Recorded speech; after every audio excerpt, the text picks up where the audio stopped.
guidance is simple and clear and doesn't go through an argumentative process. It's very often just yes. If you want to say why after the answer is given, and if you want to argue it, you're welcome to do that. But it's not necessary, because the knowing of truth that provides a smooth, harmonious experience is all that's needed.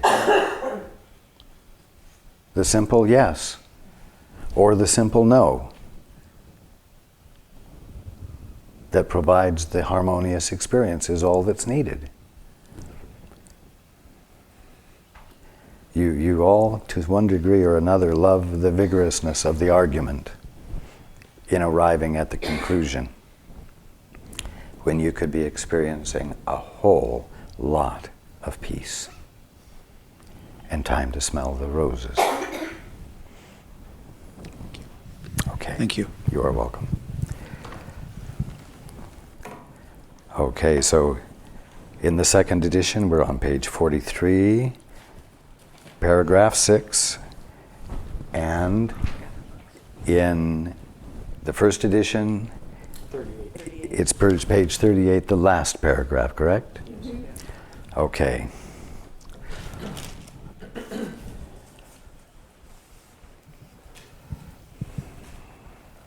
If you will.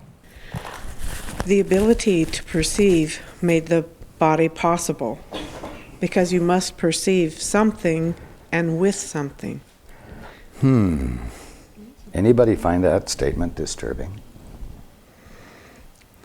The ability to perceive made the body possible.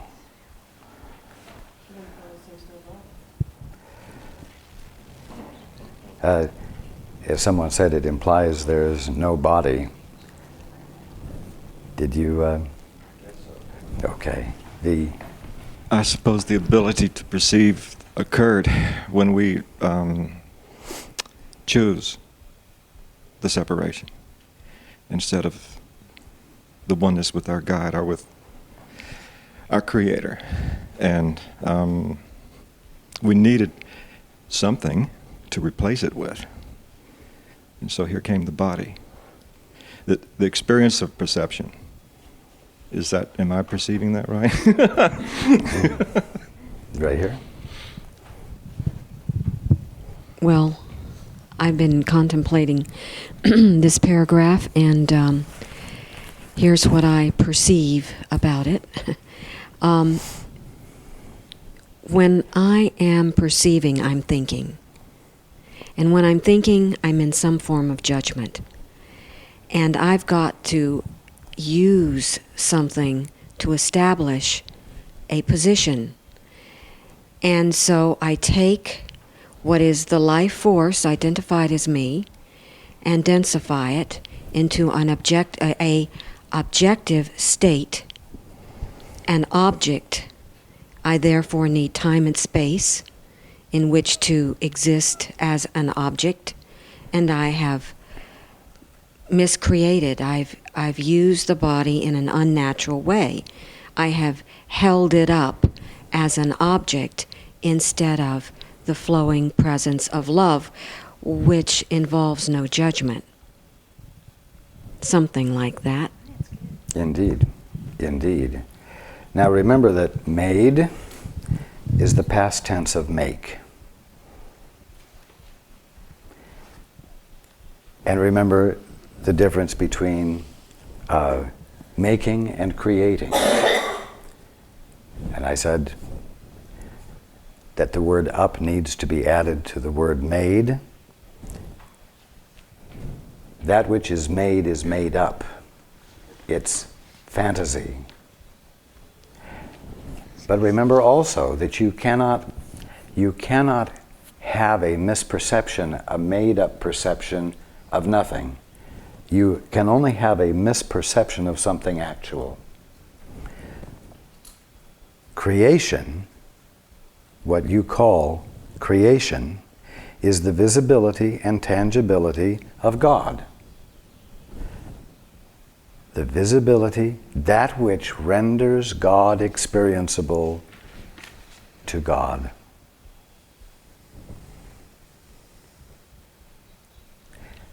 Your body is the visibility and tangibility of your individuality, that place of excellence in you. And so your body is real, but perception made the body as something that exists independent of its source.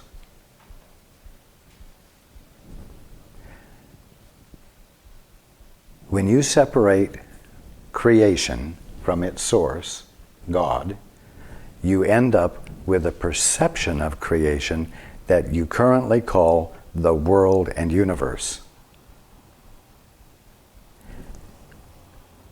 You see what I'm saying? Through our senses. Through your senses, yes. And you think that your senses are also physical and separate from any divine aspect or divine presence or divine actuality, instead of there being the senses of soul.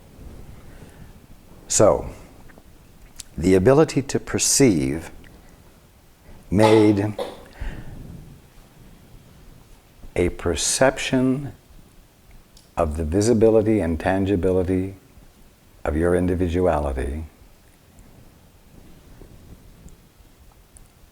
as an independent material form called a body possible. Was that too complex?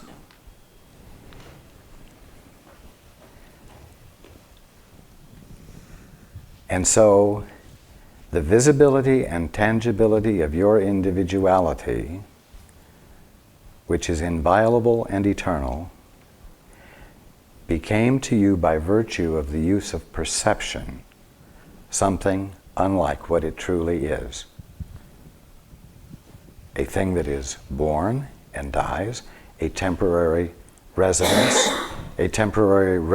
for your soul, an impediment to your soul that limits you for a brief period of time and that you must just suffer through to the best of your ability. You see?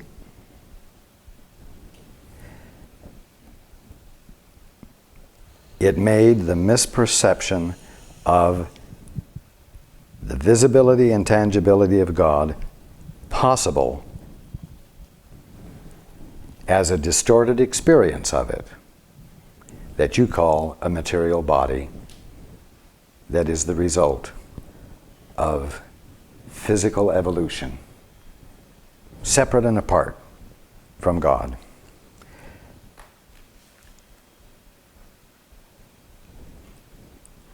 This really means the ability to perceive made a misperception possible. It does not mean that it made an illusion of body possible that has no existence whatsoever. Is anyone confused about what I'm saying?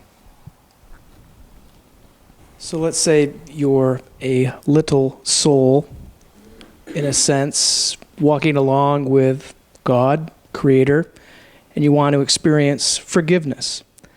When you're in the state of beingness with the collective, so to speak, you know all there is about forgiveness, but you are not actually able to sense it with feeling. And so if you incarnate, you are actually able to, in a sense, come down to our perception of creation, maybe experience forgiveness with a partner, and in doing so, you have a better perception of what forgiveness is? No, there's no place to come down to, and there's no way for you to be a little soul. Soul has a capital S and it's infinite. And all of what soul/God is constitutes your soul. Now,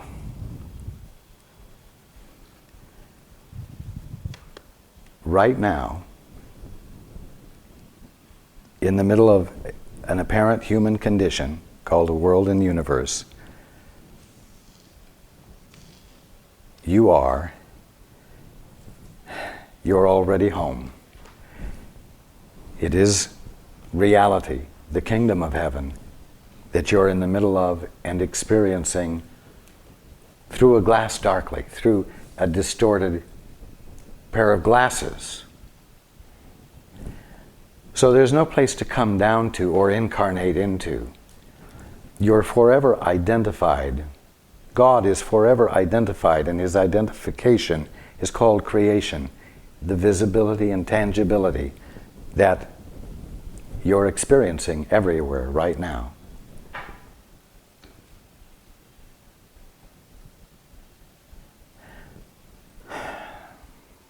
You're not a soul refining itself.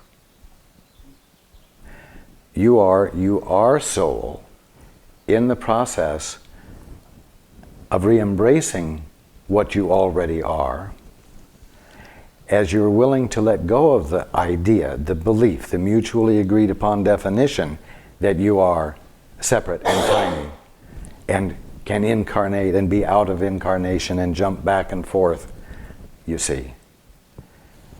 The ultimate is what is happening right now. You're already at your destination because you only left your destination like Johnny in the schoolroom by giving his attention someplace else and ignoring where he really is, while he's still there where he really is. You see what I'm saying? Waking up is a matter of bringing your attention back to where you really are instead of dwelling in the land of imagination.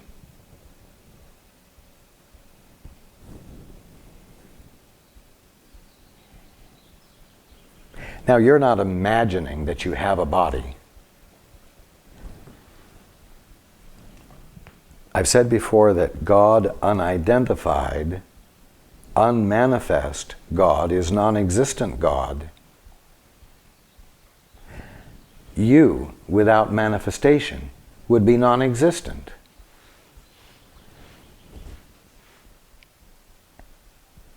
So that which identifies you is real. That you call it a material body, that you call it an organism that's a result of a physical process, is your misunderstanding of it, your misinterpretation of it. And your definition of it as being born and inevitably dying causes you, the Son of God, to behave as though you are a mortal who is going to live and die.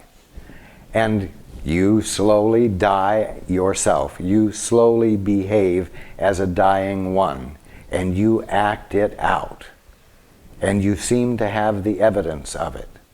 Because you are the Son of God, and you can create an illusion for yourself that seems quite real. But you know what happens?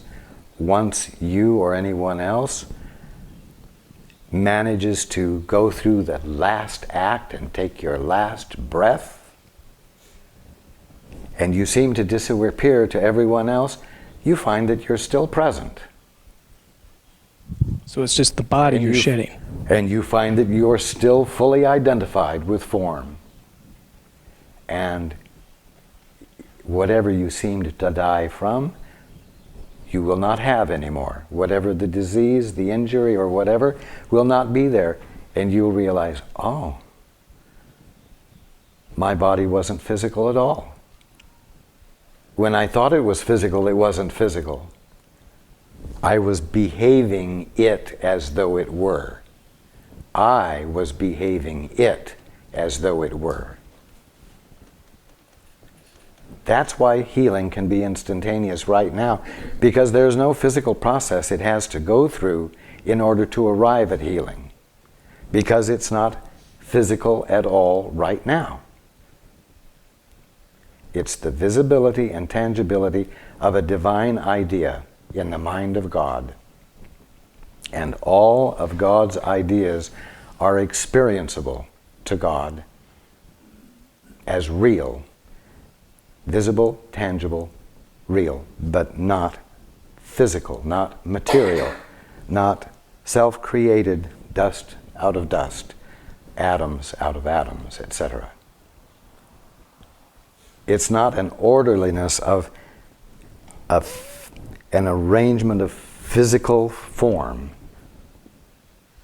It's a divine idea held together intact forever by the mind that formed that idea. And the idea is as eternal as its source.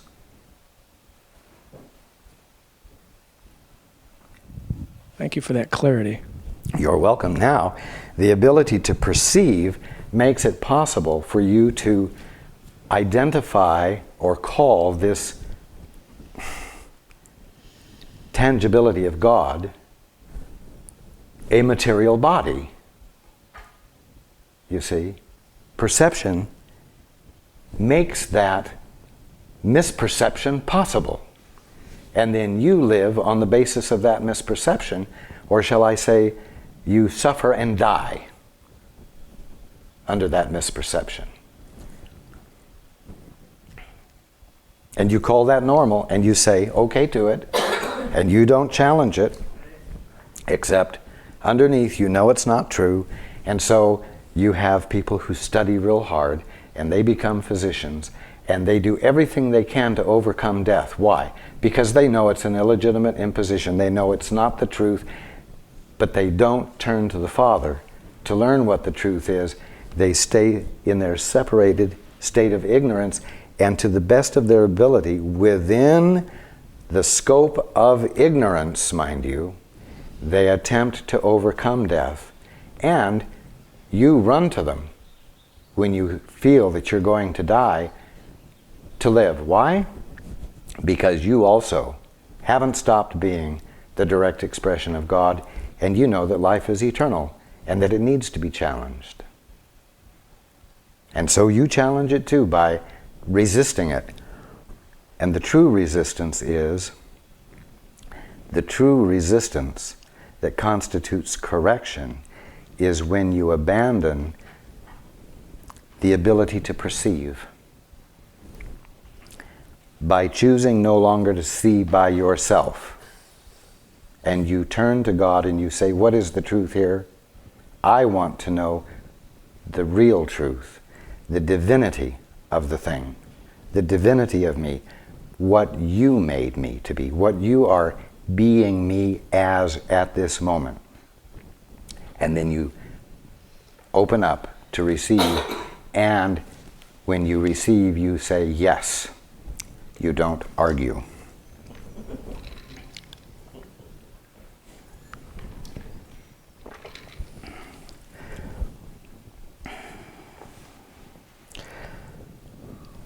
The ability to perceive made the misperception of that which identifies you possible.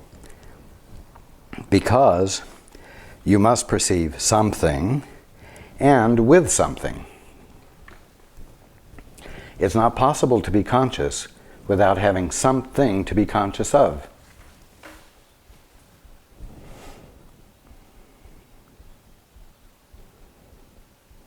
God moved. God is the movement of mind. God moved. And God saw the movement. And God recognized himself in the movement. In the beginning was the Word, and the Word was with God, and the final essential point, self-recognition, and the Word was God.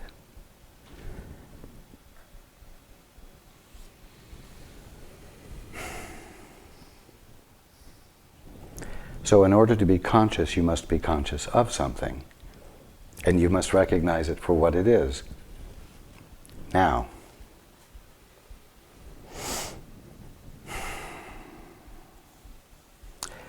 the great secret is that mind moving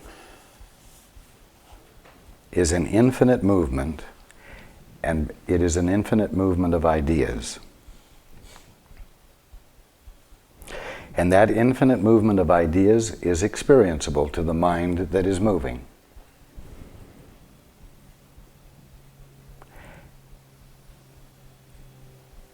And because mind must be aware of something in order to be mind, it has to have that something to be aware of. And then, when it recognizes itself as the movement, there is what you would call integrity, wholeness, cohesiveness, sanity, you might say.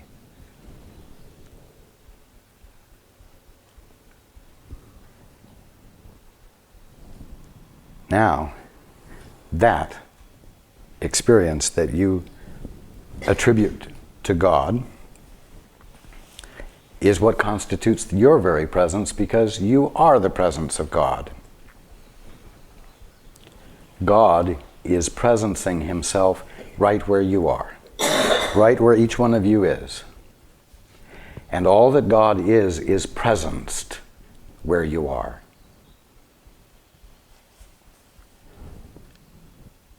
And I do not want you to hold on to this image factually, but if you have a hologram and you take one little piece of the hologram, you'll find that the whole picture is in that little piece. So wherever there seem to be individualities that you might think were small, all of what God is being right there is right there in you. The reason I don't want you to hold on to that image is because you are limitless. You are the presence of God in his wholeness. It is the Father's good pleasure to give you the kingdom, to withhold nothing of what he is from you. So God's experience is your birthright, which you are in the process of reawakening to.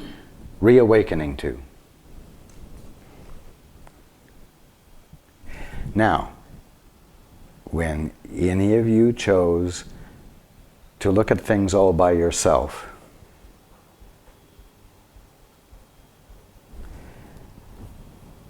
as I said last week, you separated yourself from your source, and it caused the only thing available to you to experience, which was the kingdom of heaven, to seem to be separated from its source, and you're left with a perception of the kingdom of heaven that's called a material world and universe. And yet, you've got to be conscious, because in this process you can't stop being the divine one that you are, the very presence of God. And so you say, oh, I have a brain, I have this hunk of meat in my head, and that's how I'm conscious, and I have eyeballs with which to see things that have nothing to do with my mind, and I have a world to experience that has nothing to do with God and has nothing to do with me, but I will spend my life learning how to be in the middle of all of this that is unlike me and has nothing to do with me, and find some level of safety and happiness. And so you're in a state of ignorance.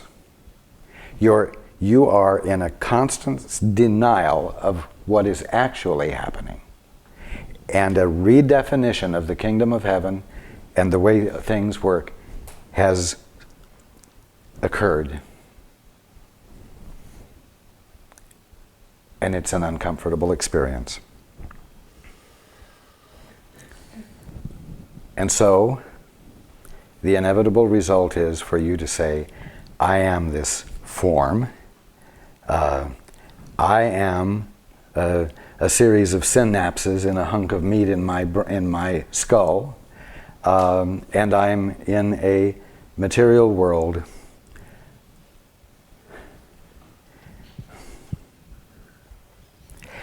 And yet, all you've managed to do is take all the fundamental elements of reality and just translate them into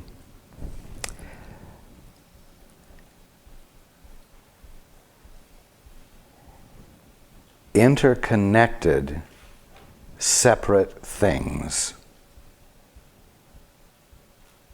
instead of an inseparable wholeness that's fully conscious of its wholeness, and where no part of the kingdom of heaven is separate from you and separate from your conscious awareness, where everything that is going on infinitely is available to you and experienced by you eternally, with nothing escaping your attention.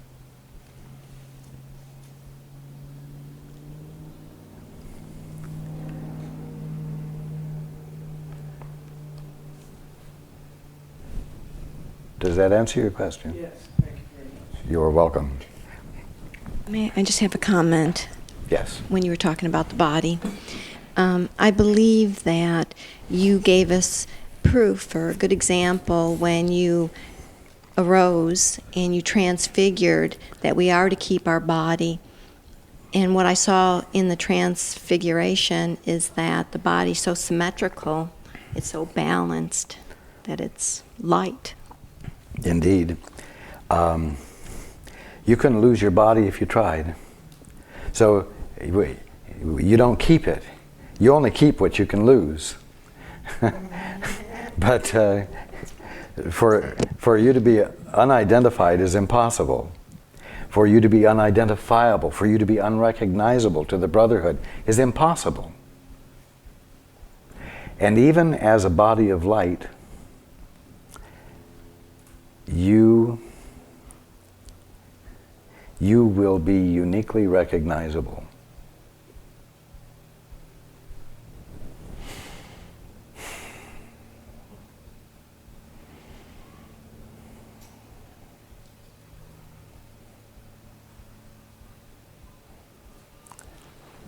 And remember, Paul does not see it, but I see the body of light that you are. All of you are already the ultimate. Get this through your head. Let it sink in. All of you are already the ultimate that you're working so hard to get back to. So you can stop working so hard at getting back to it and become less defended so that the experience of it can penetrate your very private world that you're trying so hard to maintain, because that's how you think you have integrity, and that's how you can have respect, and that's how you can be safe. Yes. Yes. Many years ago, I had a vision of the body of light, and I won't go into it, but I just remember, and I've heard someone speak of the adamantine particles. These light particles say something constantly. As I remember in my vision, they speak of the individuality. They say who that individuality is constantly. Every particle that makes up an individuality speaks of that individuality.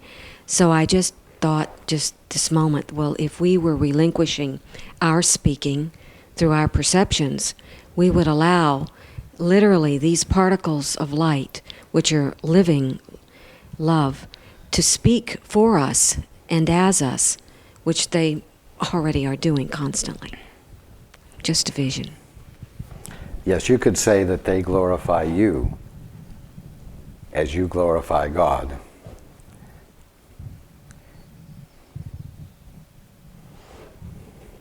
And you had a question? No. Okay. As you were saying, or answering his question a minute ago, I had this, I really got what you were saying on a very deep level, and it was almost overwhelming because I had this realization that there is no such thing as alone.